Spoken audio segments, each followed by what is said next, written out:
Chapter 37. The young guard wheezed in pain, but as far as Tina could see, he was not mortally wounded. The bullet had partially cauterized the wound as it passed through. The hole in the guy's shoulder was reassuringly clean, and it wasn't bleeding much. "You'll live," Elliot said. "I'm dying." Jesus. Number. It hurts like hell, but it isn't serious. The bullet didn't sever any major blood vessels. How the hell would you know? The wounded man asked, straining his words through clenched teeth. "If you lie still, you'll be all right. But if you agitate the wound, you might tear a bruised vessel, and then you'll bleed to death." "Shit," the guard said shakily. "Understand?" Elliot asked. The man nodded. His face was pale, and he was sweating. Elliot tied the older guard securely to a chair. He didn't want to tie the wounded man's hands, so they carefully moved him to a supply closet and locked him in there. "How's your head?" Tina asked Elliot, gently touching the ugly knot that had raised on his temple, where the guard's gun had struck him. Elliot winced. "Stings. It's going to bruise." "I'll be all right," he said. "Dizzy?" "No." "Seeing double?" "No," he said. "I'm fine. I wasn't hit that hard. There's no concussion. Just a headache." "Come on. Let's find Danny and get him out of this place." They crossed the room, passing the guard who was bound and gagged in his chair. Tina carried the remaining rope, and Elliot kept the gun. Opposite the sliding door through which she and Elliot had entered, the security room was another door of more ordinary dimensions and construction. It opened onto a junction of two hallways, which Tina had discovered a few minutes ago, just after Elliot had shot the guard, when she had peeked through the door to see if reinforcements were on the way. The corridors had been deserted then. They were deserted now too. Silent. White tile floors. White walls. Harsh fluorescent lighting.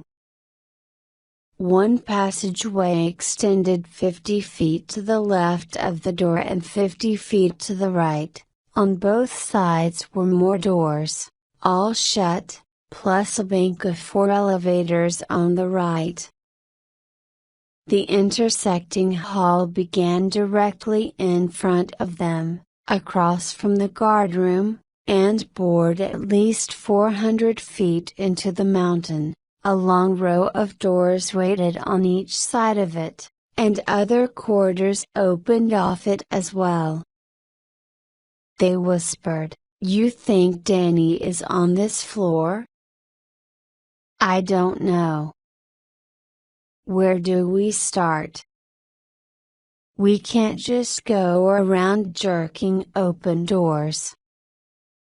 People are going to be behind some of them.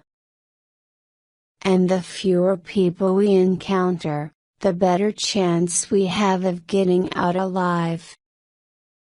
They stood, indecisive, looking left, then right, and then straight ahead.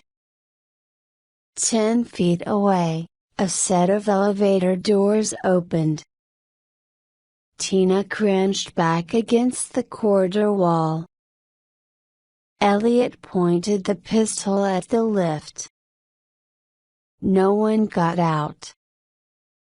The cab was at such an angle from them that they couldn't see who was in it.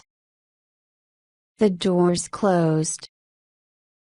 Tina had the sickening feeling that someone had been about to step out, had sensed their presence, and had gone away to get help. Even before Elliot had lowered the pistol, the same set of elevator doors slid open again. Then slid shut. Open. Shut. Open. Shut. Open. The air grew cold. With a sigh of relief, Tina said, "It's Danny. He's showing us the way." Nevertheless, they crept cautiously to the elevator and peered inside apprehensively. The cab was empty, and they boarded it, and the doors glided together. According to the indicator board above the doors, they were on the fourth of 4 levels. The first floor was at the bottom of the structure, the deepest underground. The cab controls would not operate unless one first inserted an acceptable ID card into a slot above them. But Tina and Elliot didn't need the computer's authorization to use the elevator, not with Danny on their side. The light on the indicator board changed from 4 to 3 to 2, and the air inside the lift became so frigid that Tina's breath hung in clouds before her. The doors slid open 3 floors below the surface, on the next to the last level.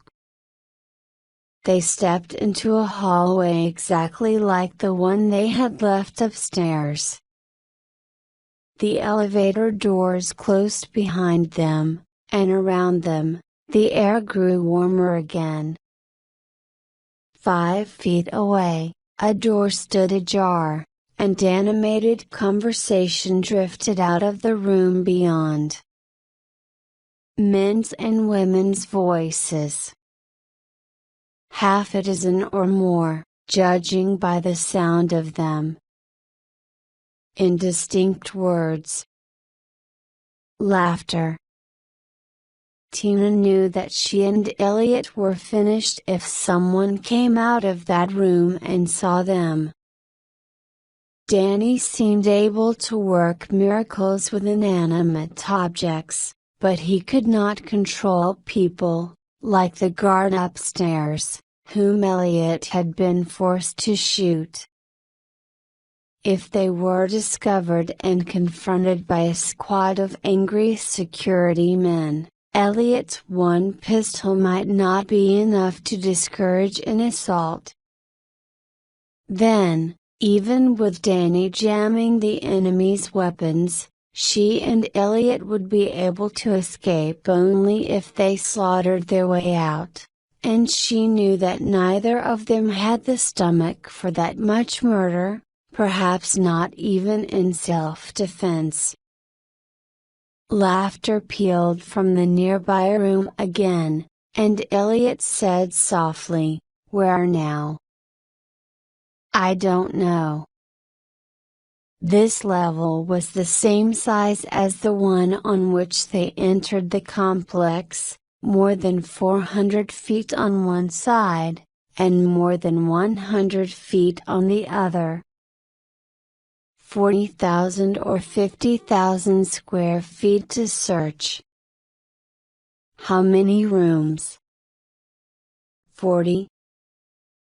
50? 60? 100, counting closets. Just as she was beginning to despair, the air began to turn cold again. She looked around, waiting for some sign from her child, and she and Elliot twitched in surprise when the overhead fluorescent tube winked off, then came on again. The tube to the left of the first one also flickered. Then a third tube sputtered, still farther to the left. They followed the blinking lights to the end of the short wing in which the elevators were situated. The corridor terminated in an airtight steel door similar to those found on submarines. The burnished metal glowed softly, and light gleamed off the big round-headed rivets. As Tina and Elliot reached that barrier, the wheel-like handle in the center spun around. The door cycled open. Because he had the pistol, Elliot went through first, but Tina was close behind him. They were in a rectangular room approximately 40 feet by 20. At the far end a window filled the center of the other short wall and apparently offered a view of a cold storage vault. It was white with frost. To the right of the window was another airtight door like the one through which they'd just entered. On the left, computers and other equipment extended the length of the chamber. There were more video displays than Tina could count at a glance. Most were switched on, and data flowed in the form of graphs, charts, and numbers. Tables were arranged along the fourth wall, covered with books, file folders, and numerous instruments that Tina could not identify. A curly-haired man with a bushy mustache sat at one of the tables. He was tall, broad-shouldered, in his 50s, and he was wearing medical whites. He was paging through a book when they burst in. Another man, younger than the first, clean-shaven, also dressed in white, was sitting at a computer, reading the information that flashed onto the display screen. Both men looked up, speechless with amazement. Covering the strangers with the menacing, silencer-equipped pistol, Elliot said, "Tina, close the door behind us. Lock it if you can. If security discovers we're here, at least they won't be able to get their hands on us for a while." She swung the steel door shut. In spite of its tremendous weight, it moved more smoothly and easily than an average door in an average house.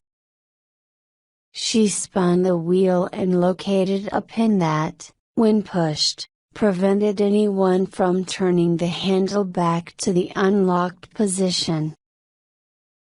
"Done," she said. The man at the computer suddenly turned to the keyboard and started typing. "Stop that," Elliot advised. But the guy wasn't going to stop until he had instructed the computer to trigger the alarms. Maybe Danny could prevent the alarms from sounding, and maybe he could not, so Elliot fired once, and the display screen dissolved into thousands of splinters of glass. The man cried out, pushed his wheelchair away from the keyboard, and thrust to his feet. "Who the hell are you?" "I'm the one who has the gun," Elliot said sharply. If that's not good enough for you, I can shut you down the same way I did that damn machine. Now park your ass in that chair before I blow your fucking head off." Tina had never heard Elliot speak in this tone of voice, and his furious expression was sufficient to chill even her. He seemed to be utterly vicious and capable of anything. The young man in white was impressed too. He sat down, pale. "All right," Elliot said, addressing the two men. "If you cooperate, you won't get hurt." He waved the barrel of the gun at the older man. "What's your name?" "Carl Dami." "What are you doing here?" "I work here," Dami said, puzzled by the question. "I mean, what's your job?" "I'm a research scientist." "What science?" "My degrees are in biology and biochemistry." Elliot pointed at the younger man. "What about you?" "What about me?" the younger one said sullenly. Elliot extended his arm, lining up the muzzle of the pistol with the bridge of the guy's nose. "I'm Dr. Zachariah," the younger man said. "Biology?" "Yes. Specializing in bacteriology and virology." Elliot lowered the gun but still kept it pointed in their general direction. "We have some questions, and you two better have the answers." Dami, who clearly did not share his associate's compulsion to play hero, remained docile in his chair. "Questions about what?" Tina moved to Elliot's side. To Dami, she said, "We want to know what you've done to him, where he is." "Who?" "My boy. Danny Evans." She could not have said anything else that would have had a fraction as much impact on them as the words she'd spoken. Dami's eyes bulged. Zachariah regarded her as he might have done if she had been dead on the floor and then miraculously risen. "My God," Dami said. "How can you be here?" Zachariah asked. "You can't. You can't possibly be here." "It seems possible to me," Dami said. "In fact, all of a sudden, it seems inevitable. I knew this whole business was too dirty to end any way but disaster." He sighed, as if a great weight had been lifted from him. "I'll answer all of your questions, Mrs. Evans." Zachariah swung toward him. "You can't do that." "Oh, no?" Dami said. "Well, if you don't think I can, just sit back and listen. You're in for a surprise." "You took a loyalty oath," Zachariah said. "A secrecy oath?" "If you tell them anything about this, the scandal, the public outrage, the release of military secrets." He was sputtering. "You'll be a traitor to your country." "No," Dami said. I'll be a traitor to this installation. I'll be a traitor to my colleagues, maybe. But not to my country. My country's far from perfect, but what's been done to Danny Evans isn't something that my country would approve of. The whole Danny Evans project is the work of a few megalomaniacs.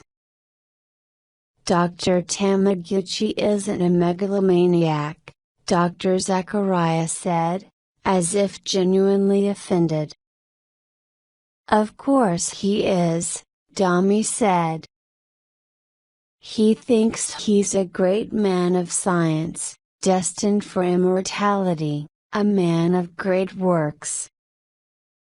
And a lot of people around him, a lot of people protecting him, people in research and people in charge of project security, they're also megalomaniacs. The things done to Danny Evans don't constitute great work. They won't earn anyone immortality. It's sick, and I'm washing my hands of it. He looked at Tina again. Ask your questions. No, Zachariah said. You damn fool. Elliot took the remaining rope from Tina, and he gave her the pistol. I'll have to tie and gag Dr. Zachariah, so we can listen to Dr. Dami's story in peace. If either one of them makes a wrong move, blow him away. Don't worry, she said.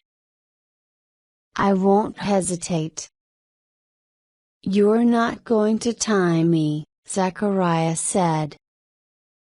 Smiling, Elliot advanced on him with the rope. A wall of frigid air fell on the chopper and drove it down.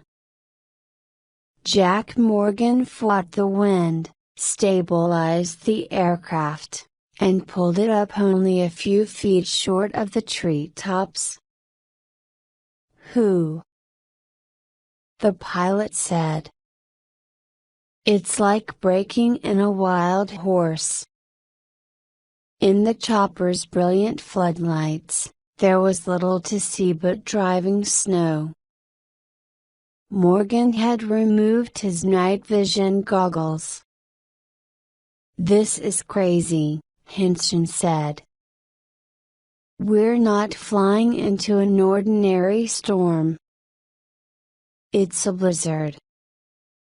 Ignoring Hinson, Alexander said, Morgan, goddamn you, I know you can do it.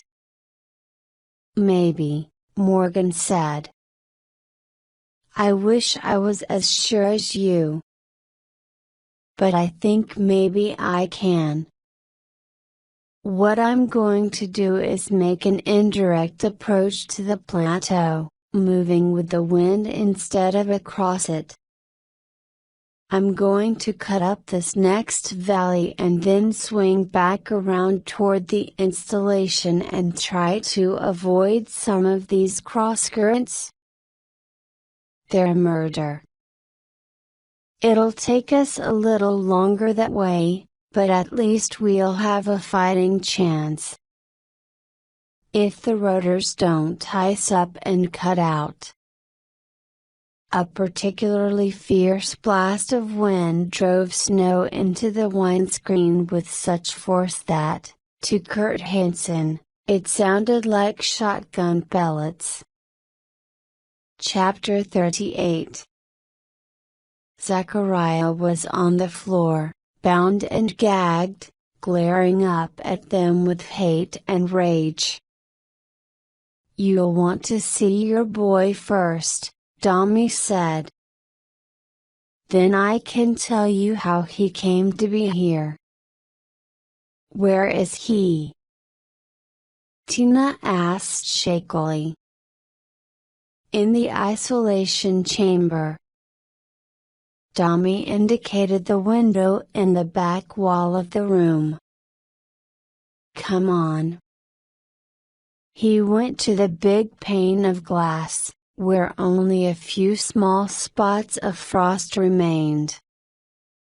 For a moment Tina couldn't move, afraid to see what they had done to Danny. Fear spread tendrils through her and rooted her feet to the floor. Elliot touched her shoulder. "Don't keep Danny waiting. He's been waiting a long time.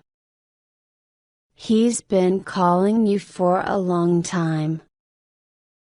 She took a step, then another, and before she knew it, she was at the window, beside Tommy. A standard hospital bed stood in the center of the isolation chamber. It was ringed by ordinary medical equipment as well as by several mysterious electronic monitors. Danny was in the bed, on his back. Most of him was covered, but his head, raised on a pillow, was turned toward the window. He stared at her through the side rails of the bed. "Danny," she said softly. She had the irrational fear that, if she said his name loudly, the spell would be broken and he would vanish forever. His face was thin and sallow. He appeared to be older than 12. Indeed, he looked like a little old man. Tommy, sensing her shock, said, "He's emaciated. For the past 6 or 7 weeks, he hasn't been able to keep anything but liquids in his stomach. And not a lot of those." Danny's eyes were strange. Dark, as always. Big and round, as always. But they were sunken, ringed by unhealthy dark skin, which was not the way they had always been. She couldn't pinpoint what else about his eyes made him so different from any eyes she had ever seen, but as she met Danny's gaze, a shiver passed through her, and she felt a profound and terrible pity for him.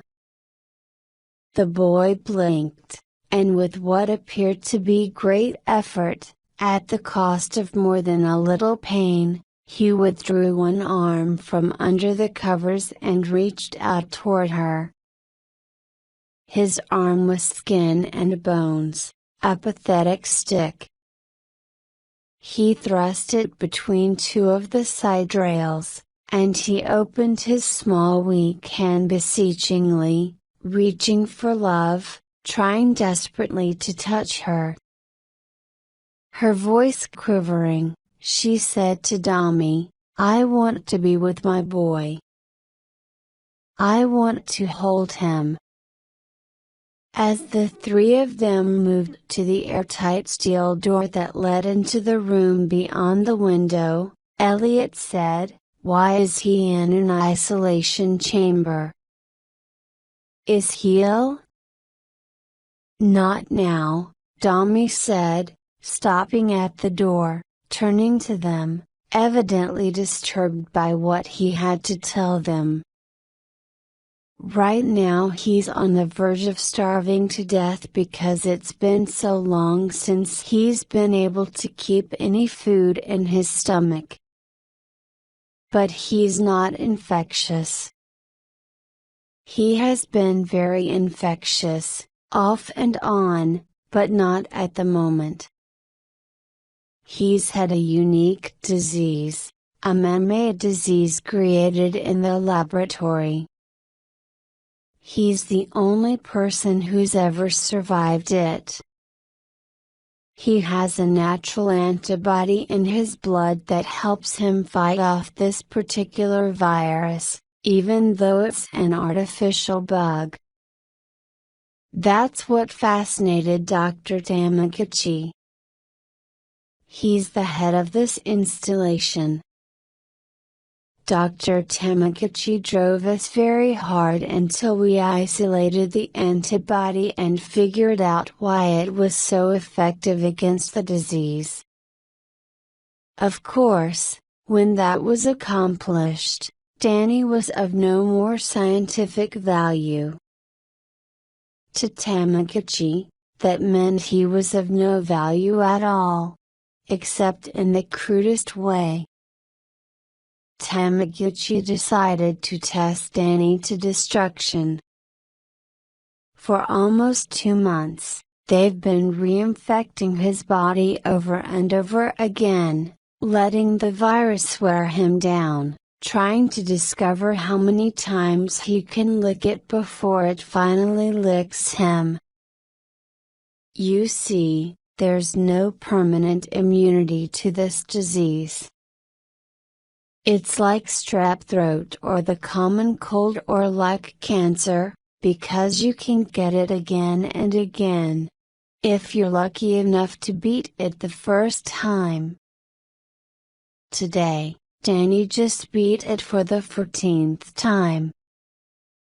Tina gasped in horror. Tommy said, although he gets weaker every day, for some reason he wins out over the virus faster each time. But each victory drains him. The disease is killing him, even if indirectly. It's killing him by sapping his strength. Right now, he's clean and uninfected. Tomorrow they intend to stick another dirty needle in him. My God, Elliot said softly. My God. Gripped by rage and revulsion, Tina stared at Tommy. I can't believe what I just heard. Brace yourself, Tommy said grimly. You haven't heard half of it yet. He turned away from them, spun the wheel on the steel door, and swung that barrier inward. Minutes ago, when Tina had first peered through the observation window, when she had seen the frighteningly thin child, she had told herself that she would not cry. Danny didn't need to see her cry. He needed love and attention and protection. Her tears might upset him. And judging from his appearance, she was concerned that any serious emotional disturbance would literally destroy him. Now, as she approached his bed, she bit her lower lip so hard that she tasted blood. She struggled to contain her tears, but she needed all her willpower to keep her eyes dry. Danny became excited when he saw her drawing near, and in spite of his terrible condition, he shakily thrust himself into a sitting position, clutching at the bed rails with one frail, trembling hand, eagerly extending his other hand toward her. She took the last few steps haltingly, her heart pounding, her throat constricted. She was overwhelmed with the joy of seeing him again but also with fear when she realized how hideously wasted he was. When their hands touched, his small fingers curled tightly around hers. He held on with a fierce, desperate strength. "Danny," she said wonderingly. "Danny, Danny." From somewhere deep inside of him, from far down beneath all the pain and fear and anguish, Danny found a smile for her. It wasn't much of a smile, It quivered on his lips as if sustaining it required more energy than lifting 100-pound weight. It was such a tentative smile, such a vague ghost of all the broad warm smiles she remembered, that it broke her heart. "Mom." Tina could hardly recognize his weary, cracking voice. "Mom." "It's all right," she said. He shuddered. "It's all over, Danny. It's all right now." "Mom. Mom." His face spasmed, and his brave smile dissolved, and an agonized groan escaped him. "Oh, Mommy." Tina pushed down the railing and sat on the edge of the bed and carefully pulled Danny into her arms. He was a rag doll with only meager scraps of stuffing, a fragile and timorous creature, nothing whatsoever like the happy, vibrant, active boy that he had once been. At first, she was afraid to hug him, for fear he would shatter in her embrace. But he hugged her very hard, and again she was surprised by how much strength he could still summon from his devastated body. Shaking violently, snuffling, he put his face against her neck, and she felt his scalding tears on her skin. She couldn't control herself any longer, so she allowed her own tears to come, rivers of tears, a flood. Putting one hand on the boy's back to press him against her, she discovered how shockingly spindly he was, each rib and vertebra so prominent that she seemed to be holding a skeleton. When she pulled him into her lap, he trailed wires that led from electrodes on his skin to the monitoring machines around the bed, like an abandoned marionette. As his legs came out from under the covers, the hospital gown slipped off them, and Tina saw that his poor limbs were too bony and fleshless to safely support him. Weeping, she cradled him, rocked him, crooned to him, and told him that she loved him. Danny was alive,